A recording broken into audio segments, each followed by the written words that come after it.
So you just met my boss, Miss Troxel, from St. Martin's. So my name is Terry Rogers. It is so great to see so many new faces this year. I've been around a long time amongst this group, and what an honor it is to be here again this year. I get to serve at St. Martin's in the Pines with a big team of St. Martin's people. Raise your hand if you're here. So St. Martin's is just a short couple of hour drive east, so we brought a big team this year, and we're so glad. So I am honored to be part of the Peer Network Steering Committee, and if you ever want to suffer such an honor, we would love to take some volunteers soon. But what a great opportunity it is to meet with a wonderful Greenhouse Project national staff on a regular basis, typically via conference call. We talk about all things greenhouse, really in an effort to keep this movement moving in the right direction. So I'm honored to do that and represent so many of us in this room. But we need some new talent and some new skills too. So if you have an interest, let Susan or one of the team members know, and we'll make sure you get engaged. You know, so this year I'm enthused again. I get so enthused every year being here with all of you. And this year I was particularly reminded about a whole lot of things. I was reminded that really the Greenhouse Project is the leader in culture change, bar none. And with that comes great responsibility. I'm reminded that we have the most talented and respected leaders in our arena associated with the Greenhouse Project. Not every culture change movement can say that.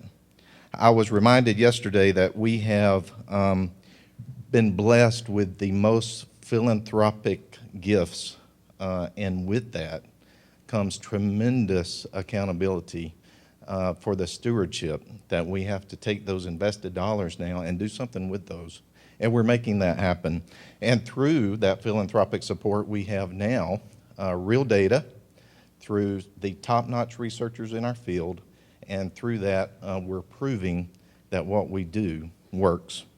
And I'm reminded, particularly today, since I'm supposed to be talking about the peer network, that nothing is more important to me, and I hope to you, than the value of the peer network. The opportunities we have for education, whether it be in settings like this, once a year, through webinars, through just getting together. We like to get together just on phone calls with other projects. Nobody else does that. That's something that we have that makes us different. And I believe that with that, we actually have the opportunity, the possibilities to do what we were challenged to do by Dr. Thomas yesterday, and that is to figure out what's next. So the peer network is important to me. I tell people the single most important thing I've done in my career is to be aligned and be associated with people like you and having adopted the greenhouse model at St. Martin's. Nothing gives me more satisfaction than that. So, before you leave, you've got a couple of jobs. Number one, there are cards on your table. They've been over here. We need a lot more commitments as to how you're going to go back home and lead with heart and soul. So you have pieces of paper on your table. If you don't have one, raise your hand. We'll make sure you get one. And we want you right now just one thing. If you want to copy your neighbors, that's okay. But write something. We need 100, 150 cards over there rather than just 10. So if you'll just take a pen, write one thing you're going to do when you get back home to lead with heart and soul. We know that words lead to action. So let's put the words on the paper. And I'm sure Rachel will do something real cool things with those eventually. The second thing, the scavenger hunt is over. I'm so sorry for those of you who have tweeted and posted and whatever other social media techniques you use. I've enjoyed, I go to Facebook and Twitter, that's the extent of my social media, but I've really enjoyed the pictures. But there's no way you've already posted all the thousands of pictures I've seen you taking over the last few days. So we want you to keep it going. So when you get home and you start looking through your pictures, would you still post the picture and still tweet the picture and tweet your comments? Let's keep the social media buzz going with hashtag GHP14. Would you do that for us? Thank you. So we're in Memphis, Tennessee, and we met Mr. Belts, who has a wonderful brand, the Peabody Hotel. And we have another wonderful Memphis brand that is, I would argue, might be one of the best known brands in the world, FedEx. Anybody ever heard of FedEx? Based here in Memphis, Tennessee. We're fortunate today to have Rose Flenorl with us. She is get this title. This is kind of a greenhousey kind of title. Manager of Global Citizenship. That sounds like a pretty cool job. So she has a long bio, and I'm not going to read it all, but Susan and I were looking through, and there were 2 awards that she's won, and we thought, well, these are really culture-changing kind of awards, too. One is she won the award, She Knows Where She's Going. Now, that's a pretty cool award. I think that was through Girls Incorporated. And then she's one of the top 50 women who make a difference. So she's going to come and share with all of you who try to make a difference every day some words from FedEx. Rose.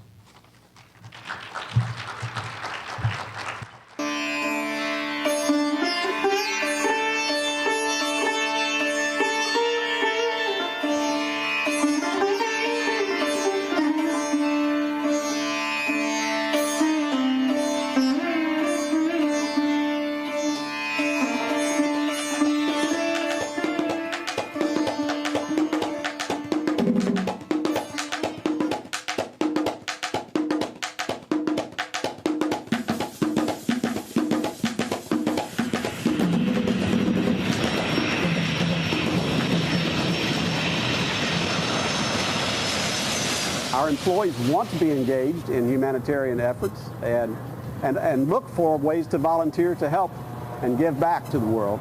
It's a corporate responsibility as well. We deliver medical supplies to their clinics all over the world, gratis. We've taken that one step further and have now donated an MD-10 to Orbis that's going to become the next generation Flying Eye Hospital. Our FedEx employees worldwide are great. Without FedEx, without Fred Smith, without the entire FedEx family, we wouldn't have this airplane. And if we don't have this airplane, then we don't have Orbis.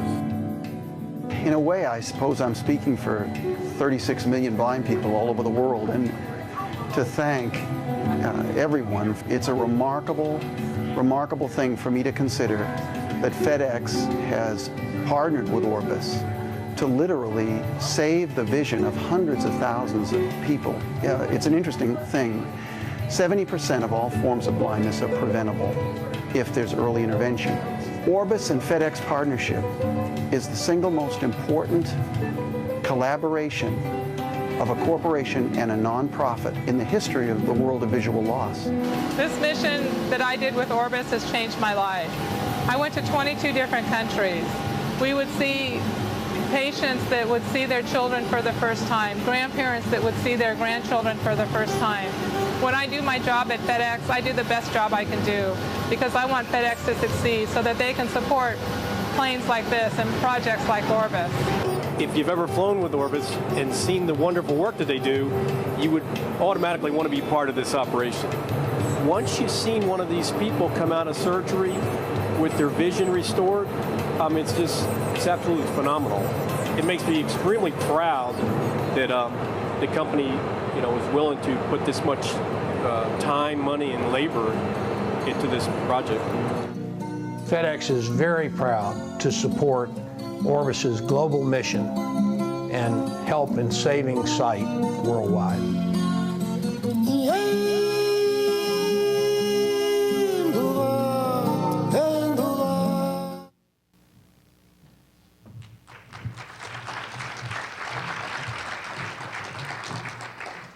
Well, good afternoon. I want to start by telling you a story about a young man who decided he wanted to be an entrepreneur and start his own business. He started the business, and about a year or two down the line, wasn't doing as well as he wanted it to. His accountant came to him and he said, "I'm sorry to tell you, you need to relook at your business plan, come up with some new ideas, and kind of refocus on your business." So the young man left his office, he went home, walked into his bedroom, got on his knees, and he said a prayer to God. He said, "Dear God, would you please let me win the lottery?" He goes back to his business. He's working for another few months. Accountant calls and says, did you change your marketing strategy? Did you do anything different? You're still not doing well enough to survive. You're going to need another influx of cash if you want to stay open. He leaves his office again, goes back to his house, goes back to his bedroom, gets on his knees. He said, God, I know I prayed this prayer once. I'm going to pray it again. I hope you hear me this time. I need some cash. Will you please let me win the lottery? Accountant calls again, says, you're not going to make payroll. I'm sorry to tell you. You need to let your employees know. This time he's really upset. He goes home, but he didn't even go to the bedroom. He walks straight out the back of the house. He looks up at the skies and he says, God, I don't understand why you won't help me. I have been a good and faithful servant. Please let me win the lottery. All of a sudden, you hear thunder. The clouds separate, and a voice from heaven says, buy a ticket. Buy a ticket. I think there's so many times in life where there are things that we want, or we see change, or we know what we need. But often we sit and we'll pray and we'll ask, but we won't buy the ticket. I am so excited about the opportunity to speak to you today, and I really want to take this in two different ways. I know I can't come here today without talking to you a little bit about FedEx. And in a way, our corporate story and the choices that our chairman made are some of the same issues that you face today as you make decisions about where you want to take the work that you do. I love your theme, leading with heart and soul, and you can apply so many different concepts to that. So many of you heard the story of FedEx. Our founder and CEO, Fred Smith, was leading with heart and soul, and he fought against all kinds of naysayers and critics who called him crazy when he said he wanted to start an airline and call it Federal Express. He had total and resolute faith that this country needed an overnight package delivery service, and he was going to be the person to make it happen.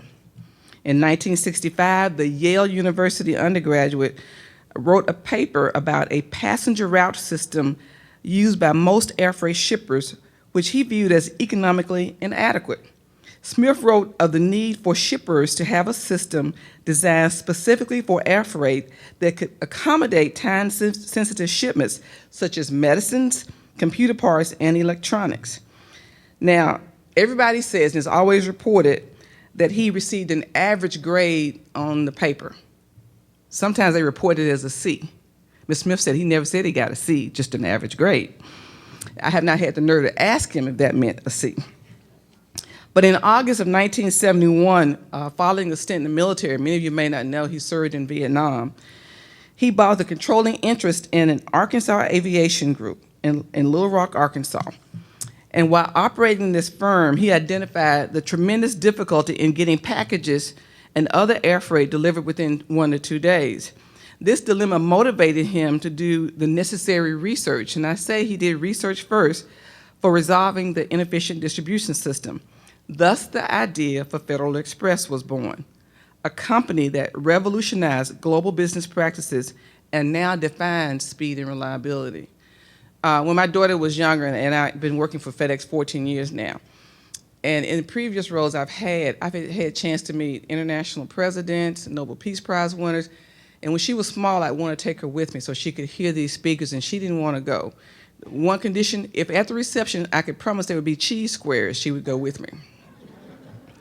And one day I passed by the building where Mr. Smith is, and I told her, I said, Mommy just signed an offer letter with them, and I'm going to go to work for FedEx. And she said to me, Mommy, do you think you can arrange for me to talk to Mr. Smith? I pulled my car over and said, Lily, you have turned down opportunities to meet with all kinds of amazing people. Why in the world do you want to meet with Mr. Smith? And she said to me, I want to talk to somebody who had a dream and worked until their dream came true.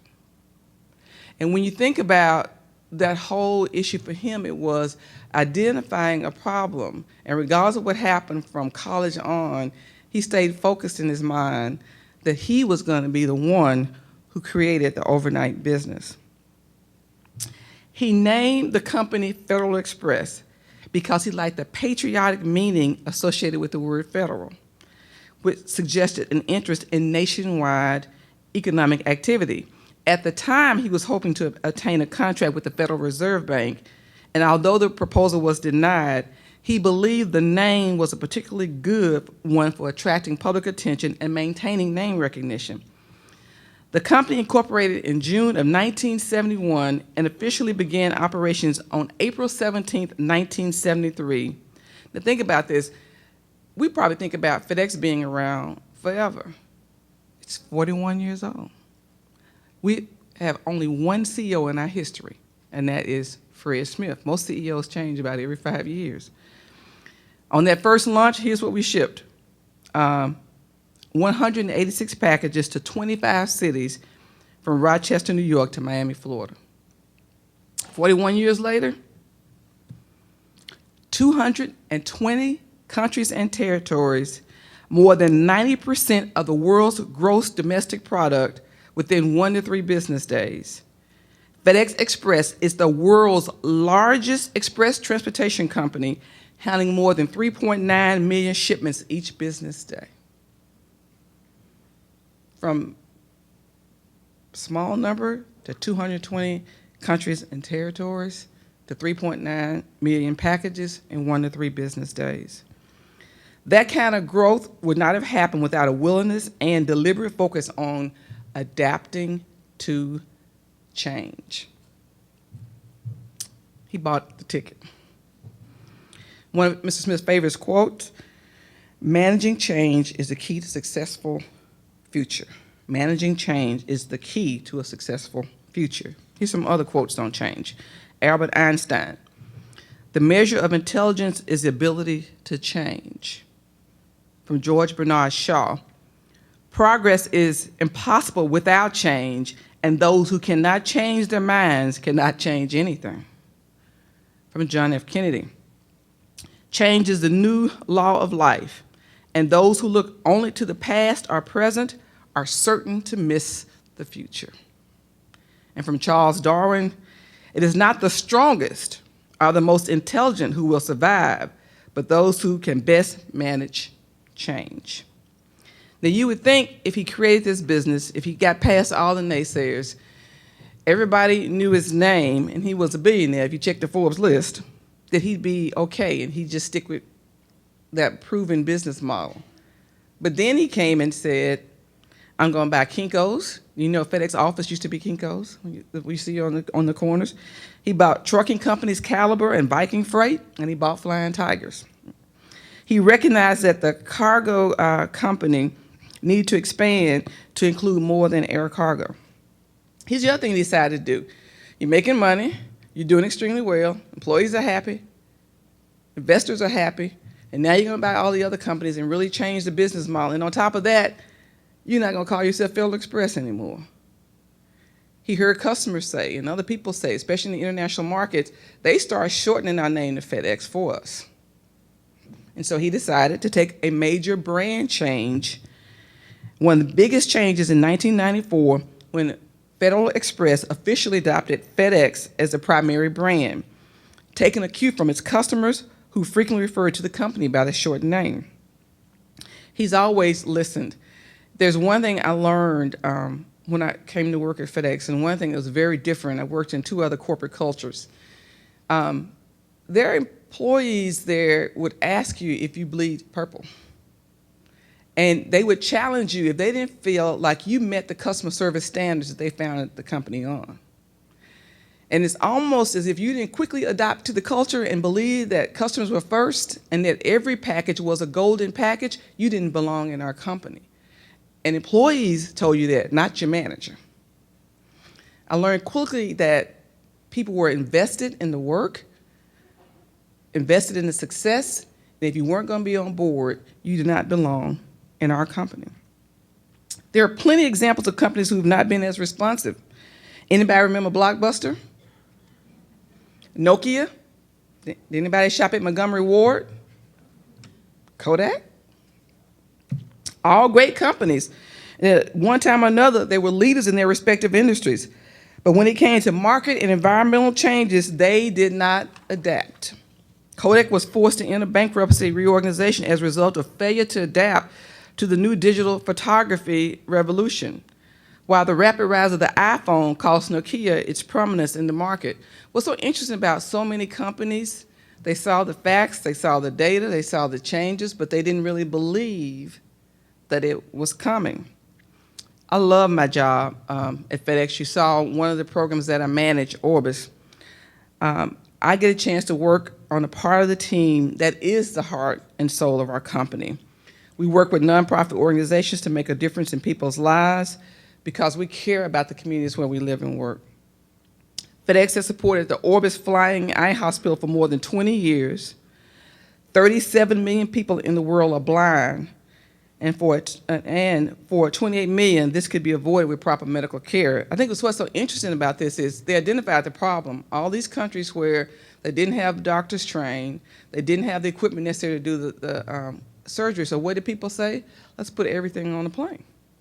And then we could fly it in, and not only can we do surgeries there, but we can teach the doctors there how to do the surgeries and maintain. So we have the effect of doing surgeries that are most urgent, and then training the doctors there on how to do those surgeries. Our pilots volunteer to fly the plane. We actually donated a plane.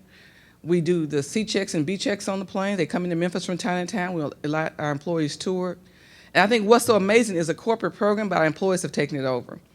Employees were curious the last time the plane came in to do a maintenance check, and they asked questions about it, and they learned about the children. So they themselves took up a personal donation so that when every child opened their eyes, the first thing they saw was a toy or a present. And they did that themselves. Our maintenance crew noticed that the floor was shaky. They took up a collection, and they put down a new floor. So again, it's not only about what the corporation does, but the heart of our people and their willingness to extend to do more. Since the Flying Eye Hospital took flight in 1982, more than 6.8 million people worldwide have been treated, 360,000 surgeries have been completed, and 195,000 eye care professionals have been trained aboard the hospital. Whether it's disaster relief, pedestrian road safety, environmental sustainability, or education, we support hundreds of charitable groups through grants, sponsorships, in-kind shipping, and volunteerism. I have had the opportunity to go into New Orleans after Katrina, to work with the Red Cross, and to do so much when we see disasters, because our company can get critical supplies faster than anybody else. We can help with the logistics of how to get it there, and our people on the ground always help in distribution. So I'm very proud of the work that we do, and I can't tell you nobody has a better job in the company than I do. But I've experienced a lot of change. When I started working for FedEx, a lot of the work that I was doing was in Memphis, Tennessee, and then across the U.S., and then one day they called and asked me, did I have a passport? Because as they expanded to new countries wanted to know how could FedEx impact them. So now much of our work is done in Asia, Latin America, Canada, and Europe. The same program that works in Hong Kong may not work in Brazil, so I've learned to adapt programs as we've gone from country to country. And one at a time, many corporations, as you may have learned, would give to just about everything. And now corporations are saying, if we give to everything, are we really making an impact or changing anything? So instead of getting $1 to everybody, let's pick 2 or 3 things that we do well. Let's give more money, and let's sustain that investment over a number of years. And they're saying it makes sense for us to give in areas that really impacts our business that we're competent in. So General Mills may say, we want to do something about hunger because we're a food company. And so you see people aligning with the business strengths that they have. There's also plenty of change in what you do. And a lot of it's because of people like me, the baby boomers. From Andy Rooney, it's paradoxical that the idea of living a long life appeals to everyone, but the idea of getting old doesn't appeal to anyone. As you know, for generations, it's been common for the elderly to be cared for by their children or their family members. And I know you know this better than me, but I picked up about 4 stats I want to share with you very quickly from AARP. I figured that might be the source to find this information. A recent study from them took a look at declining number of family caregivers for the elderly. And here's some of the things they said. That in 2010, the caregiver support ratio was more than 7 potential caregivers for every person in the high-risk years of 80 plus. By 2030, they're predicting that it's going to decline to 4-to-1 and expected to fall further to less than 3-to-1 in 2050, when all the boomers will be in the high-risk years of late life. That means a whole lot of people in my generation may have to face the new reality in terms of who will be taking care of them as they age. Family caregivers, including family members, partners, or close friends, are a key factor in the ability to remain in one's home and in the community when a disability strikes. More than 2/3 of Americans believe that they will be able to rely on their families to meet their needs for long-term health care. But we know that this is colliding with the reality that most of us have shrinking families. So think about this. My husband is a baby of 12 children. So when his parents aged, there was actually discussion on which one of the 12 would take care of mom and dad. My husband and I have one child. So needless to say, we are saving for our own facility. And that one is a little spoiled, so I definitely need to say. As I'm sure you're aware, members of the aging baby boomer population also have additional medical needs. That means there will be a significant increase in the number of medical professionals needed to help take care of them. So not only do you need to think about how are you going to handle this influx of baby boomers, but how are you being attracted to medical professionals who you may need to work with you? At FedEx, we have a strategic plan about talent development, talent retention, and we look at that plan every year about what makes us the best place to work. And you see us make this list every year, best place to work in women, best place to work, because we want, when people have a choice, that their first choice is FedEx.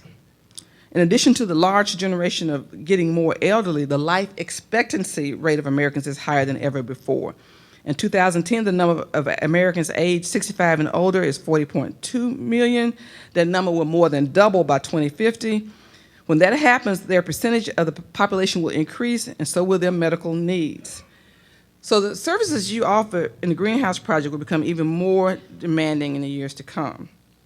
For one, I don't want to be a burden on my child. I hope that when I get to the point that I need long-term care, that I have a nurturing, warm, home-like place that I can live and be cared for by a competent staff. I visited the Ava Marie House in Memphis. Frank was kind enough to take me on the tour because as he was telling me about the group he wanted me to talk to, I said I would really like to understand the Greenhouse Project because growing up as I did in a small Mississippi town, there weren't very many nursing facilities, and the ones that were there looked just like hospitals. And in my mind, that's the only kind of place I know, and I've always had a fear of that. It didn't seem warm, it didn't seem nurturing. It felt like I was in a place for sick people. So much to my surprise when I took the tour, it wasn't like what I expected at all. It was clean, the staff was amazingly friendly, the residents seemed happy, and they were delighted when the food was served.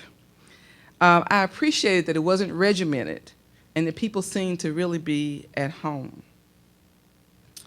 As we've seen with reports of the unanticipated increase in the number of aging boomers, you're going to face increased competition with other providers because people are now recognizing that this is going to be a great business opportunity in the future.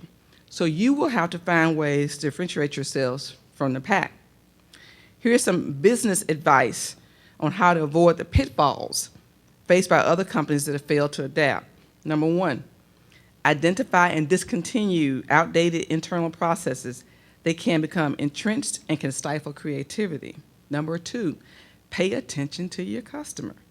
Actively seek and respond to customer feedback and avoid the blind spots.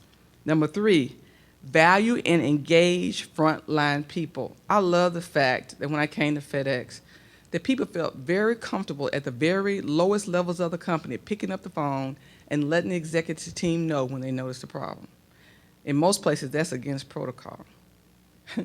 When Katrina happened, we got the call to bring in supplies from the American Red Cross. Communication systems were out, and people didn't know what to do. And one of our IT employees picked up the phone and called our CIO. and said, I know how to get a communications satellite working on top of the airport if it's not underwater. And you know what the CIO said? Have at it. And you know what he did?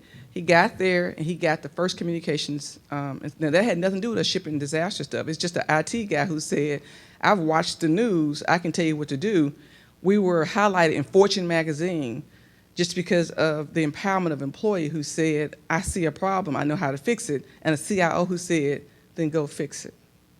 Then you go fix it. Often the first insights into changes in the business environment come from the people in the trenches. Listen to them and value their input. Number 4, don't be afraid to take risk. Executives say they want innovative new products and services, but they expect them all to succeed. And needless to say, this attitude breeds caution and rigidity. The solution here is clear. You need to find ways to develop a culture that encourages trial and error. Now I'm going to take a big risk because I just told you you should take a risk. And I've debated back and forth on whether I wanted to do this, but I thought you're talking to people about change, risk, and sharing. So I'm going to share something very personally. It has nothing to do with FedEx. I am the oldest of 4 kids. I grew up in Clarkston, Mississippi. My parents, my dad was raised in Lewiston, Mississippi. He's the only child. His dad was a farmer, and his mom taught school. We spent at least a couple of weeks every summer, and sometimes a little more frequently with my grandparents. And I will tell you, my grandmother talked to me all the time about the importance of my education. My granddaddy, he taught me the importance of hard work. At 6 a.m., we had to be out of bed, even though there was nothing to do in Lewiston, Mississippi. We couldn't be in the bed. And the early years of my life, there was no running water, there was no TV, there was nothing to do, so we didn't understand why Granddaddy made us get out of the bed at 6 a.m. We had to feed the chickens, we went to the garden, we shelled peas, we churned milk, and I was trying to negotiate a 2 o'clock start time. But I think it was the value of the fact that he didn't want us laying around. And while I didn't think much about that when I was young, as I was older, I understood a lot of my values about hard work and understanding that importance, and my commitment to my education were because of the times I spent with my grandparents. My daughter, Lily, is named after my grandmother, and she said to me when she was young, people say, I have an old name. And I said, you have an old name, but you have a wise name. My mother, on the other hand, was raised in Jackson, Mississippi, and she lost both of her parents by age 13. Her parents were also farmers, and she said that her mother had left to go to the garden and had not come back, and she knew something was wrong. She went to look, and her mother had had a stroke and passed. And about a year later, her father passed, and she says old people said he grieved himself to death. He had been married before, and his first wife had also passed. So they took the young children, they split them up, and they sent my mom to Chicago to live with a half-brother. So you can imagine being separated from family and the struggles that she faced, but she was also a good student. And she said to me that you will face obstacles in life, but if you do your part and keep the faith, mentors will be put in your path. When she finished high school, one of the professors from Jackson State College in Jackson, Mississippi, asked about her and what happened to Martha.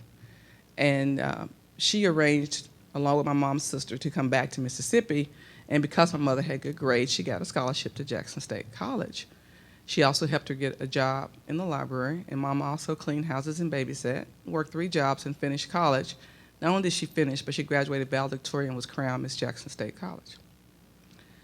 So now you talk to my mom about excuses and pain and obstacles, she's not the one to listen to you.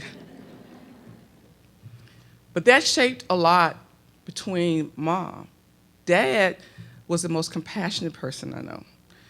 He was a teacher and retired as a school principal, but he was the kind of person who got up on Saturday morning, and before he mowed our own lawn, he would go down the neighborhood, and the elderly women and widows, he would mow their lawn. He'd often take them to the doctor. And if something happened, he was the first one to pick up and call the son in Chicago to let him know they needed to come home because Mama was sick.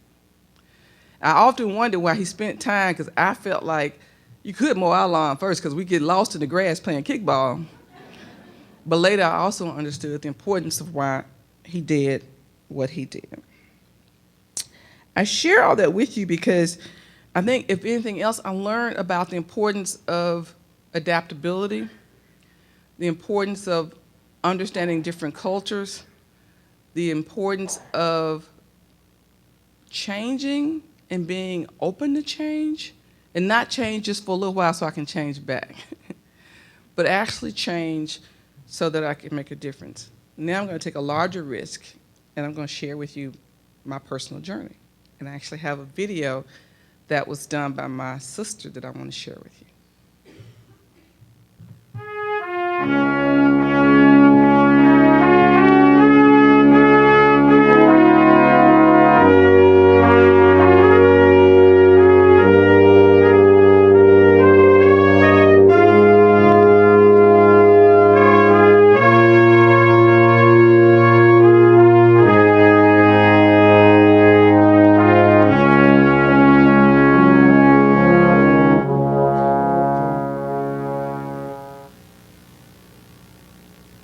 These are pictures of all the previous presidents of the University of Mississippi Alumni Association, starting with James McClure in 1945. So as you see, all the people who were of service to the university, who served over the years, just people who gave a lot of time and attention to this university. Rose has worked hard from elementary school through graduate school. And she's always been a hard worker. And she's always had what we call bulldog tenacity. You know, once she wanted to do something, it was hard to turn her around. When I was a freshman at Ole Miss, I was in the student union with a lot of my African American friends, and we all gathered around the lunch table. And I looked up and I noticed the Student Hall of Fame. And I said, oh my goodness, there's Archie. And, you know, I saw several prominent Mississippi politicians, from Trent Lott to Brad Dye, people who were leaders in business who I recognized from, you know, across the state. And I just said, oh my goodness. I said, wouldn't it be wonderful to graduate in the Student Hall of Fame? And all of a sudden, everybody at the table laughed. And the thing they said that impacted me more than anything else was, they said, do you see anybody on that wall who looks like you? Well, I think basically her determination. If she wanted to accomplish something, she would stay up hour after hour at night or do whatever it took to try to accomplish what she wanted to accomplish. She didn't give up easy. So I actually went to the Mississippi Room in the library and looked in old annuals and yearbooks and looked in old newspapers so I could find out what those students did. And I noticed that they were heads of honorary societies, Mortar Board, ODK, or they were editors of the student newspaper or annual yearbook, or they had been president of the student body, president of the Association for Women Students, just a number of key leadership organizations. And then I researched a lot of the organizations. And I decided that I was going to work hard and I was going to be active, and that if, you know, if that was to be, then I could be in the Hall of Fame.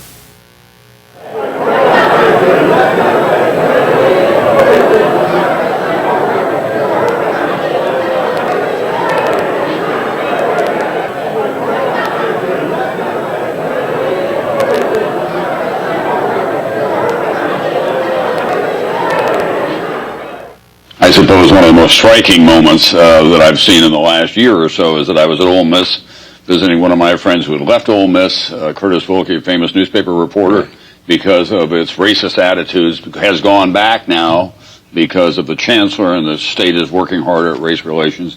And I met the president of the Ole Miss Alumni Association. She's an African-American woman. Now, that's a real statement, Charlie. Behind God, I have to give all credit to my parents, because My mom and daddy raised me, and they spent all kinds of time and money they did not have to make sure that I had the best. I think it really all depends on three things: her upbringing, her personality, and her attitude. My grandparents have influenced her life greatly, and they've taught her a lot of important things, and they've always taught her that life is not always going to be easy. And she knows that her personality, she's able to go into a room and talk to anybody.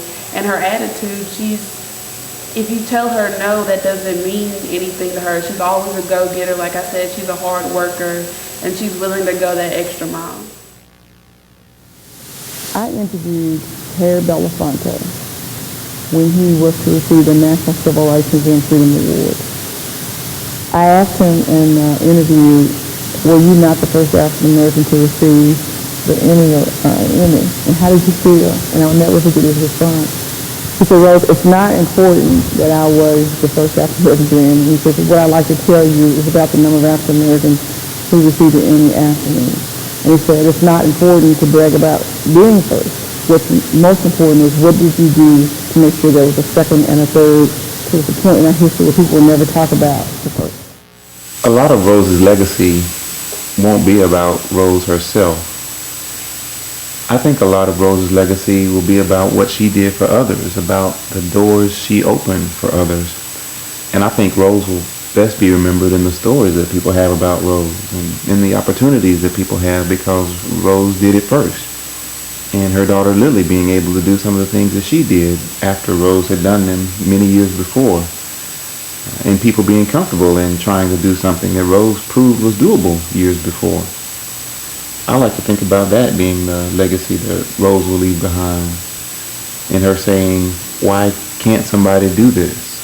Why shouldn't I try to do this? And then someone looking at Rose having done that and saying, well, why can't I try that too? People make me laugh because they always say that I have big shoes to fill and everything. And I think most people will probably get intimidated or get scared, but I just actually take that as a compliment. And it just reminds me every day to just do my best and be the best person I can be. This is my daughter, Lily Clarissa Flenorl. So look at the difference in her class and diversity. You have 1, 2, 3 African American students out of 10. You have an Asian student, you have an Indian student, you have a huge diversity of what this university is today. And I think that itself speaks amazing about what's happened in Mississippi and even more about what's happening in Ole Miss.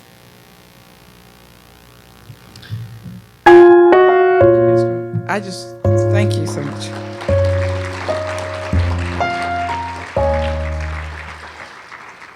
I just wanted to share that because I think, to me, you take care of our most precious assets. There's not a day that I go by that I don't say my prayers. I thank God for the mother I had and the father I had. And I never, ever want to make a choice for them that is not going to be the best care. And I want you to treat them like, I want to know that I'm leaving them with people who will love them and take care of them and cherish them and understand how just that environment can change everything about who you are and what you stand for. My mother and father taught me to set high expectations. They taught me to have a vision. Where there is no vision, the people perish. They taught me the value of hard work. They taught me not to be afraid to change, not to be afraid of new things. And they taught me that you will have to overcome obstacles, but more importantly, they taught me to keep the faith. In a lot of ways, you, as a Greenhouse Project, you're going through that same transformation. What you're trying to do is very different from what has been the norm. What you are facing may be some obstacles in how to reshape who you are and what's important to you. And you got to have a vision for where you see this project going and have a plan for how you're going to make that vision come true. And you have to set high expectations. But I'll tell you, of all the things my parents taught me, the thing they taught me most is to keep the faith. So I also challenge you to keep the faith. From what I can see, the Greenhouse Project has had a head start on differentiating itself from the competition Everything revolves around the elders. You empower your staff to do whatever it takes and what is necessary to provide the best care possible so they can bring a meaningful life to elders. You are contributing to social impact, giving back to our communities in a way by providing better jobs and direct care staff and a better quality of life for our aging parents. I'm going to close with one other story. About a young man who was walking down a country road, and in the distance he heard a dog that was barking and howling like something was wrong. As he got closer, he noticed a house, a porch, and an old man sitting in a rocking chair, and right next to him was that dog that was barking and howling. And the young man says to the old man, "Excuse me, sir, why is your dog barking so loud?" And the old man said, "Because he's sitting on a nail." Young man said, "Sitting on a nail, then why won't he get up?" And the old man replied, "'Cause it ain't hurting bad enough yet." When I first heard that story, I thought about the many times we run into difficult situations, how we complain. We bark just like that dog, but you know what? We stay on the nail, 'cause it ain't hurting bad enough yet. You have a tremendous opportunity now to transform, to make a difference, to get off the nail. It's all about leadership. Wise leadership requires passion, and when you lead with heart and soul, you make significant impacts. I enjoyed my time with you today, but I want you to remember, buy a ticket, get off the nail. Thank you so much.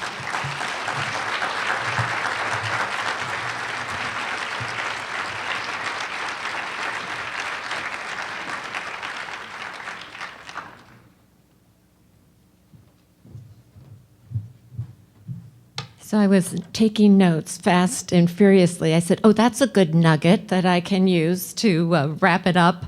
And then, oh, that's a good nugget. And now I have so many nuggets, I don't even know which one to choose.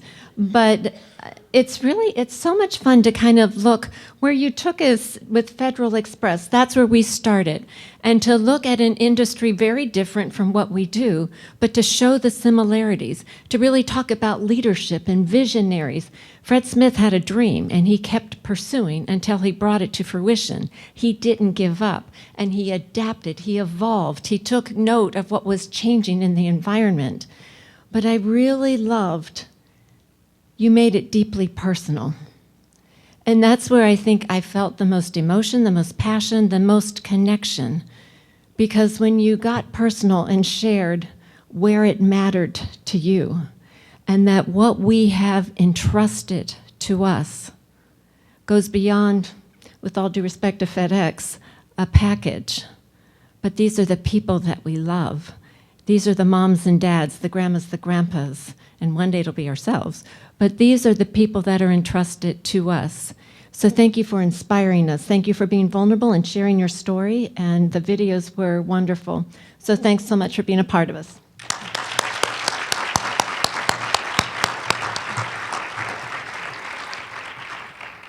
So yesterday Scott and Marla talked to you a little bit about the greenhouse advantage, and I guess I have the clicker. I keep looking like, guys, are you gonna do my slides?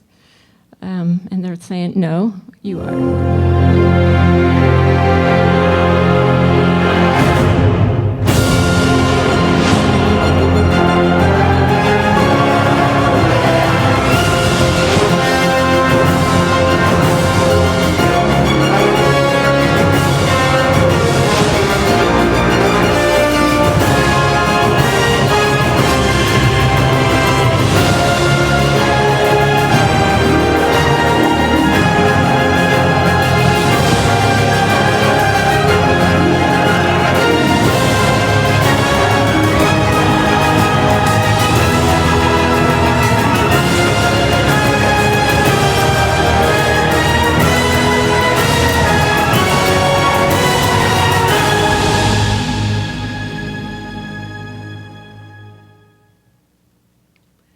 That's also known as buy a ticket.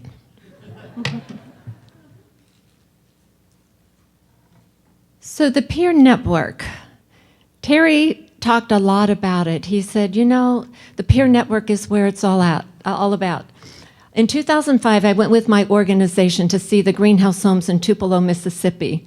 We opted not to do greenhouse. We did our own thing. We were a sophisticated organization. We knew what we were doing, so we did our own thing. And just to say, what we missed the brand. We missed incredible education and teaching opportunities. We missed the project management expertise. But what we also missed was what's happening right here. And that's what I'm calling the power of connection. It's what I'm calling being connected to something that's bigger than yourself. You're not in this alone, but there are resources, there are people who are doing what you do all across the country. There are opportunities for you to get together. You heard Terry talk about the peer network webinars. You heard him talk about some of the other opportunities. There are Facebook Connect groups. I'm not going to talk about all the incredible metrics where you are getting involved, you are getting connected. Talk to any greenhouse staff member if you don't know about these opportunities to get connected. I have a few sayings, and this is one of them. Our voice becomes louder and our impact stronger when we join together to make meaningful differences.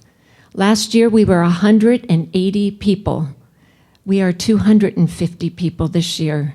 We are 167 homes across the country. What happens to our voice? What happens to that impact when we really join together? That peer network is the power of connection, those opportunities for you to get engaged, to be connected. How many of you were at Leading Age this year in Nashville, Tennessee? It's been a Tennessee thing. So for those of you who were there, you might have seen Simon Sinek. He was one of the keynote speakers. And I bought his book and I got his autograph, the whole 9 yards. I was so impressed because just as Rose talked about leadership, so he talked about leadership. And here's a quote that I liked. He says, "Leadership requires two things: a vision of the world that does not yet exist, and the ability to communicate it." Rose talked about without vision, the people perish. It's true. Bill Thomas is a visionary. He's created a vision. We are the opportunity to communicate that vision. We take that vision and we make it happen every day in our greenhouse homes all across the country. So I found this slide. I want you to take a look at this cartoon. I found it amusing, but I found it said a lot about what I'm going to do in introducing Rebecca Priest, who's going to come up and help me finish this part of why the peer network is so strong. If you can see, it says quick form a committee. I kind of felt like that was the Greenhouse Project team saying, what do? We need help. The peer network committees is where we've gotten some help, where we realize that we just see a portion. What you see is incredible. So Rebecca Priest, also a member of the Peer Network Steering Committee, is going to take you through our Peer Network Steering Committee report.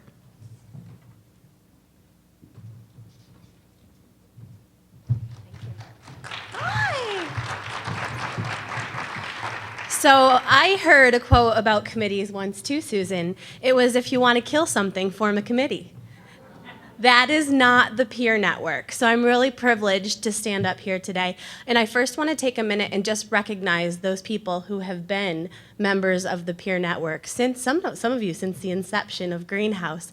If you have served on a committee, if you are an active member of the committee, of the peer network, could you please just stand?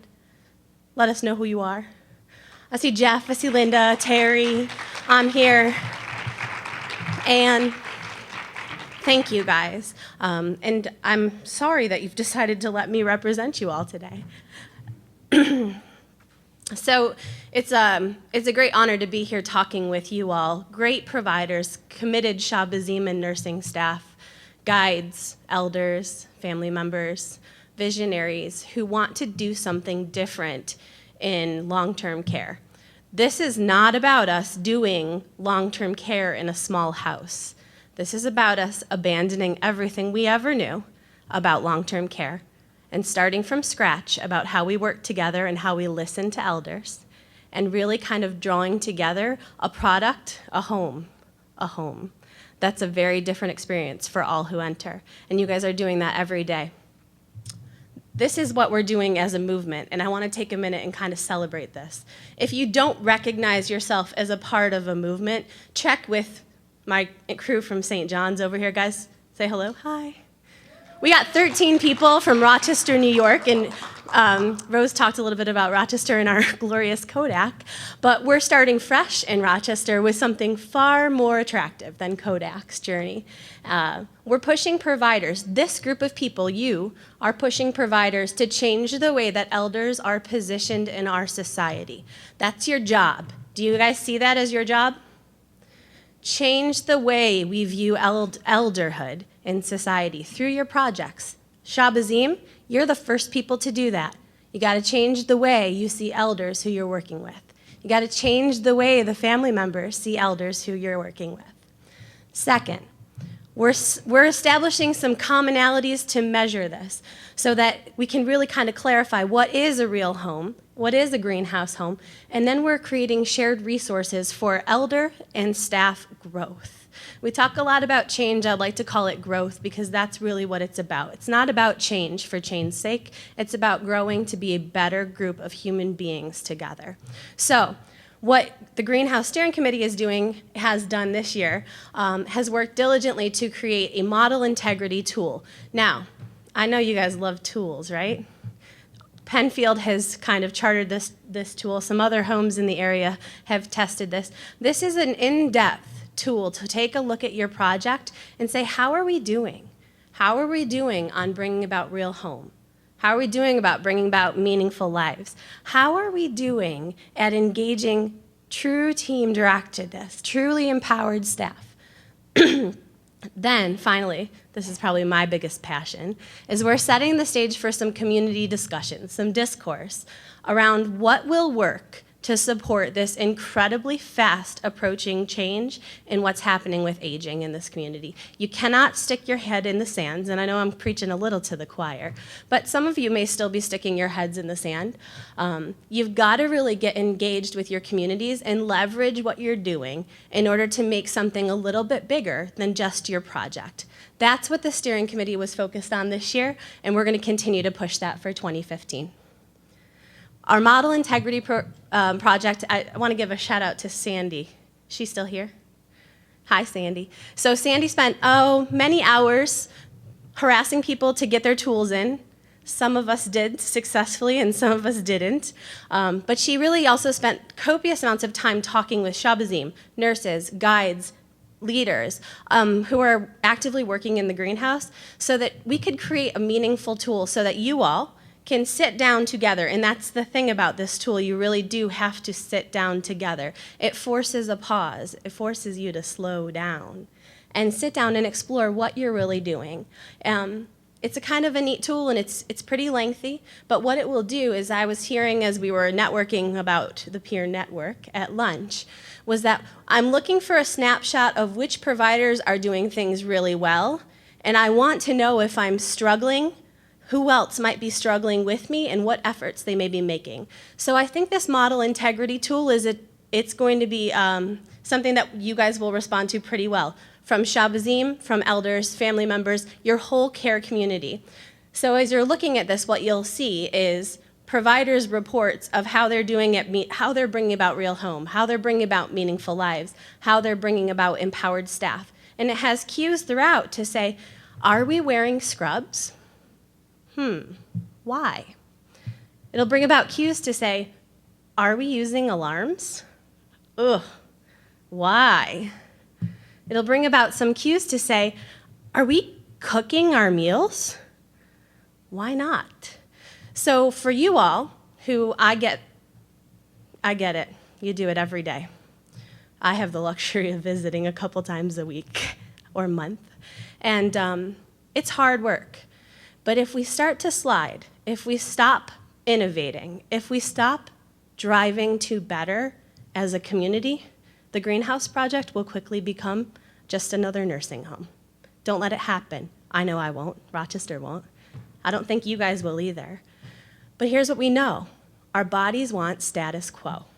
We want to do what we've always done, but we can't do what we've always done and get something different. So as you think about your challenge cards, if you haven't filled one out yet, think about what you've always done, why you've always done it, and how it helps you or hurts you as a provider, as a Shabazz, as a nurse, as an elder, as a family member, and make a commitment to do something different so that you can get a result that's different. You can do it today. I know you can. We are at St. John's, and some of the peer network steering committee members were talking about using this model integrity tool as a strategic planning guide. Sometimes I might be a little provocative. I have some pretty strong opinions about things like scrubs, clothing protectors, hair nets, right guys? So when I have those pretty strong convictions, usually I have to take a step back and listen for a little while. And when we listen, we come on up to a plan of how will we move away from that? Because we will move away from that. But we will do it in a way that works for the organization, for the people who are living in the homes. So when we step back, this tool kind of gives us a way to plan some of those changes in a collective way. So great tool. The peer network, we get a lot of Megan emails, don't we? I think I just deleted like 1,000 of them from my email box. So we're beyond webinars. And really what I heard consistently and what we've been hearing as a steering committee consistently is webinars are tough. They're a great venue. Thank you for letting us listen to them on their own time. But I was actually talking with Twyla and David, who are somewhere. I'm going to drag them up here in a minute. And they said, you know what? You got to get smaller vignettes that are easily accessible so that Shabazim and nurses can listen to them without committing to a full hour. Got it. We'll put that on our steering committee agenda. We're also looking at how is this model sustainable? How do we teach people? How do we educate each other? How do we go beyond this really incredible 3-day adventure, 2.5-day adventure, and make this something that's more palpable? How do we push each other to be connected? It's really, really easy to sit on the nail and yell, right? But you guys, all 150 left of you, need to move. And you need to pull the 100 people who left earlier and move. You can't do this alone. I can't do this alone. Bill can't do this alone. And the steering committee can't do this without you. Nor do we want to. It's way more fun together. And then finally, we're really looking at development and operational gaps in our projects. So we listened to some satisfaction survey results today. There's still areas for improvement within our project. We want to own those areas. We want to share them in a transparent way. And then we want to figure out how do we address them so there's no weaknesses in our chain. Peers. What are peers? Can you look next to each other and say, hello, peer? Thank you. That's good. Peer is one that is of equal standing.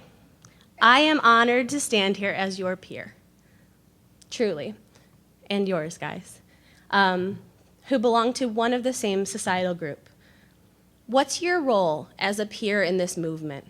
What's your role as someone who's pushing long-term care beyond what it's ever known? Shabazim, nurses, legacy people, you have a role in this.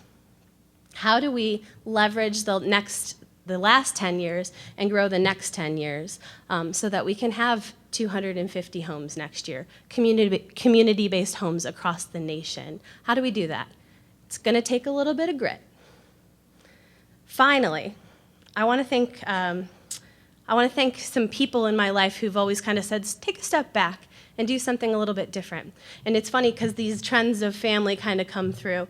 And when we were talking about the Peer Network Steering Committee report, I got thinking about my gram, because my grandma is a huge literary nut. And when I was younger, she used to recite poetry to me. I never really knew what it was, but it turns out it was classical poetry. She always just kind of sang these cute little rhymes, and I thought she was a little wacky. Turns out I've become a little wacky too. So with that, I'd like to end with a variation of a Wordsworth poem for you all, but I have some people who I tapped about 40 minutes ago to help me with that. So Twyla and David, Shar and Linda, can you guys give them a round of applause?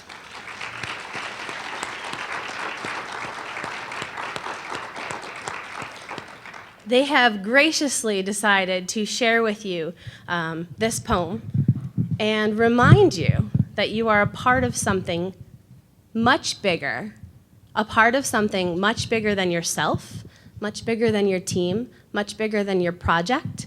You're a part of something that is pretty magical. Are you going to stand over here? Will you turn that on? Yes. Do you got it?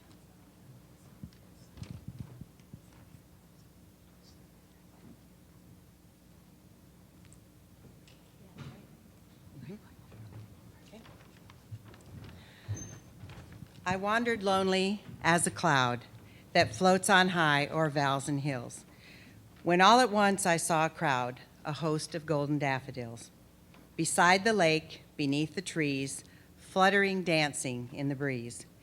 It seemed I walked this path alone, when one who knew the road ahead ceased my drifting, showed me known, reached out and connected me instead. I never knew what more could be until it became you and me.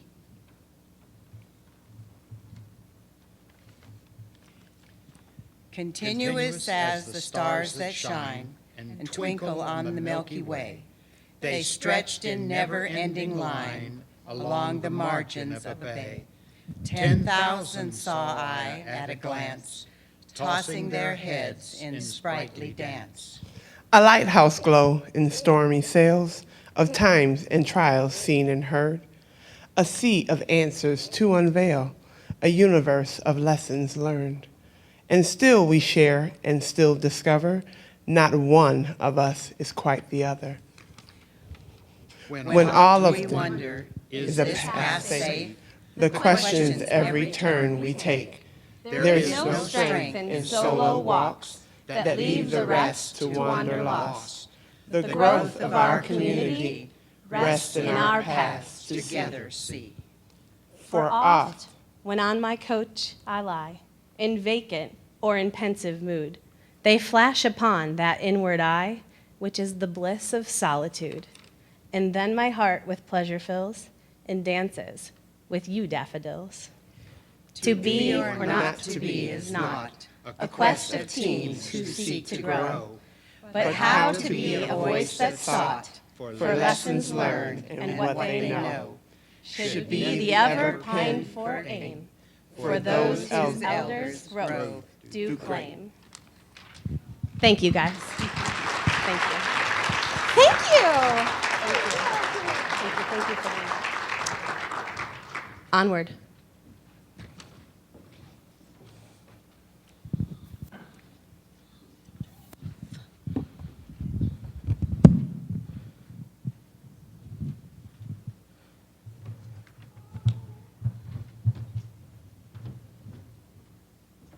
Most of the staff has been here since the doors opened, so we're definitely on this journey together. We've laughed together, we've cried together. It's been a wonderful journey for us. I'm going to use the word powerful. I didn't come from a long-term care background or a healthcare background. I'm in this because I really believe this is the right way people should live their lives. And the things that happen out here, I'm the guide for the houses, and the things that happen that I don't know about now, we've been open coming up 3 years in February. The way the team works with the elders, it's powerful.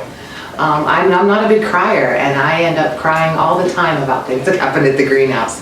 So I think for me, like Jen, there's so many words, but powerful. This place would not be able to function without having the staff that we have. Shabazine, guide, our director of nursing. We all pull together and we build a very strong foundation for this greenhouse to thrive, and our elders, they show it to us every single day.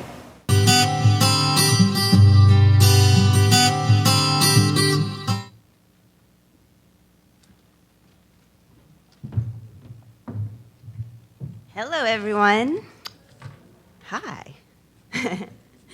My name is Rachel McLean. I think I've met most of you throughout the conference, but I am the marketing specialist for the Greenhouse Project. And so a big part of my job is to build and expand brand awareness and to also build community.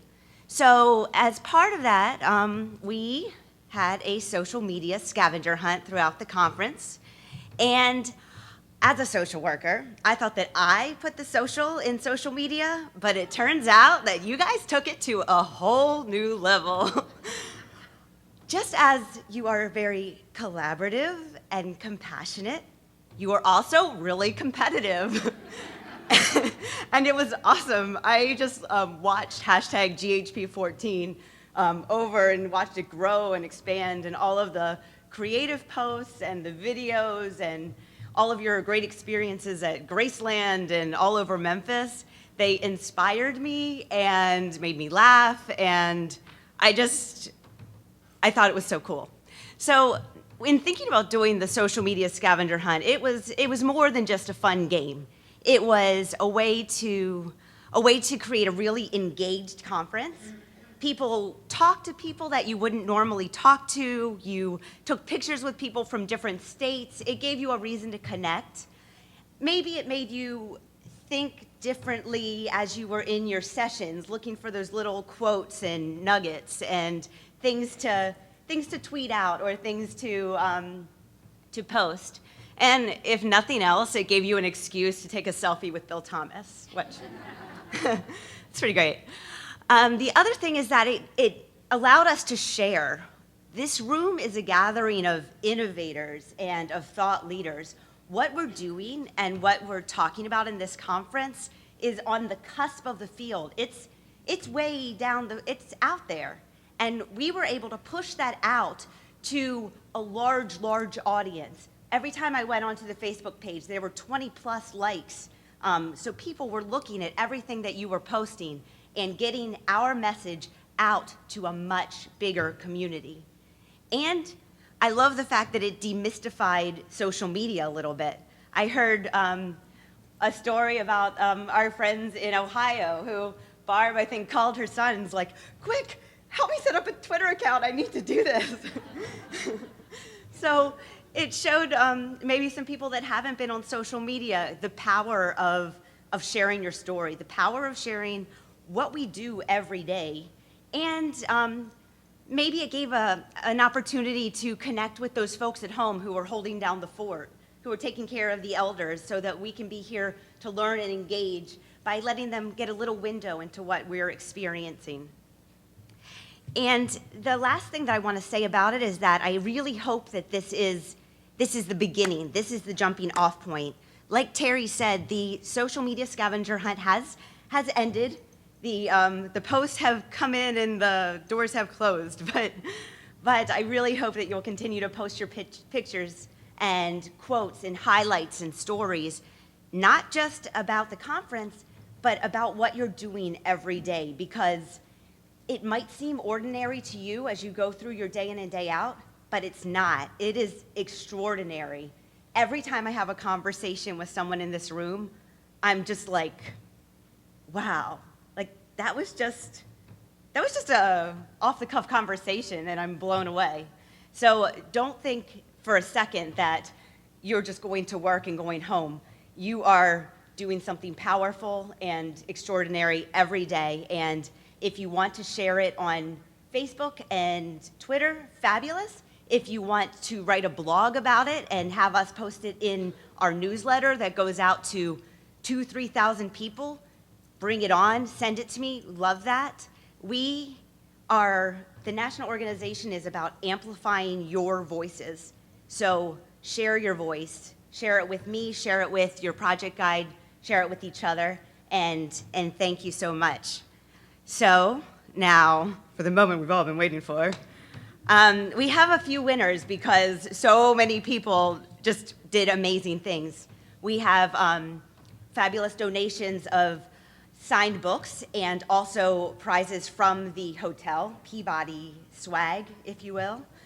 And then also the grand prize winner, as you know, is a free registration for next year's conference. So first, I'd like to give the Most Heart Award to the team at Mennonite Homes of Ohio.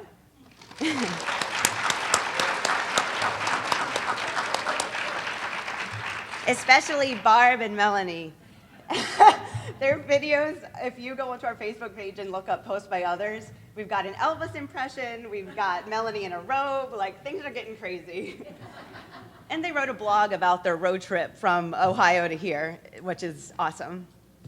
And now the Most Soul Award goes to the team at Penfield in Rochester.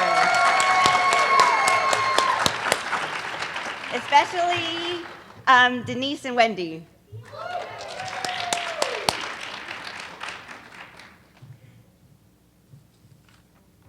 And there they have a signed book from Miss Beth Baker and also some swag from the Peabody.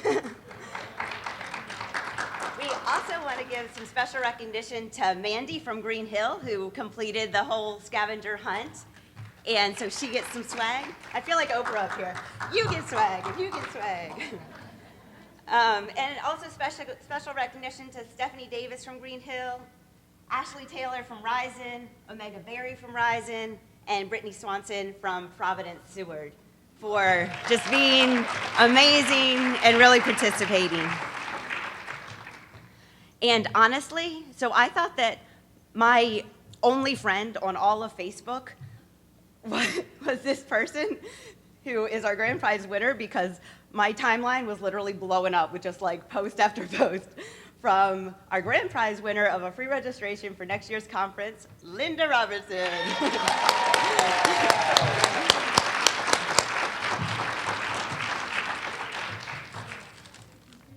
So that's all I have to say, but thank you so much. And by the way, the people that really participated, look for some fun emails from me, because now I know who to reach out to when I have crazy ideas. Okay, thanks.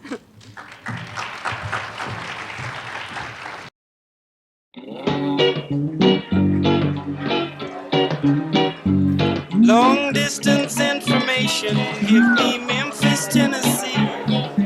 Help me find the party, trying to get in touch with me. She could not leave her number, but I know who placed the call. 'Cause my uncle took the message and he wrote it on the wall.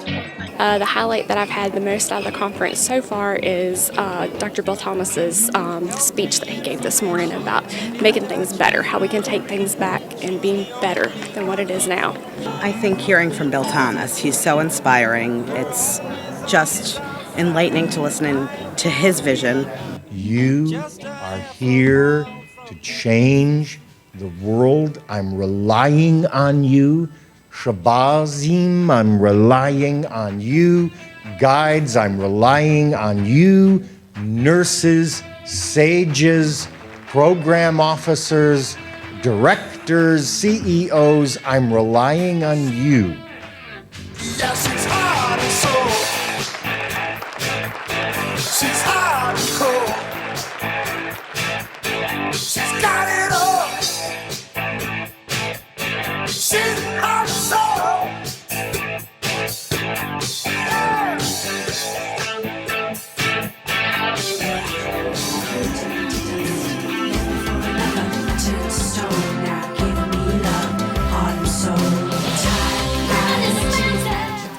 Well, the more I've studied, the more I've become convinced that the greenhouse model will work at John Knox Village in Pompano Beach and about anywhere else that's willing to give it a try.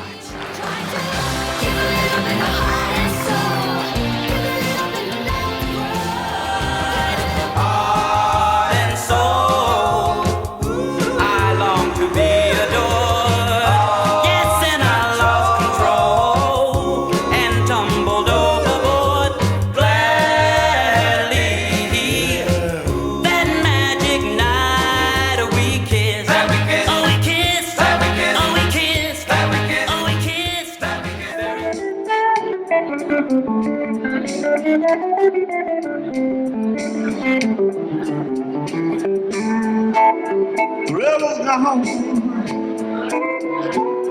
Thrill is gone away. The thrill is gone.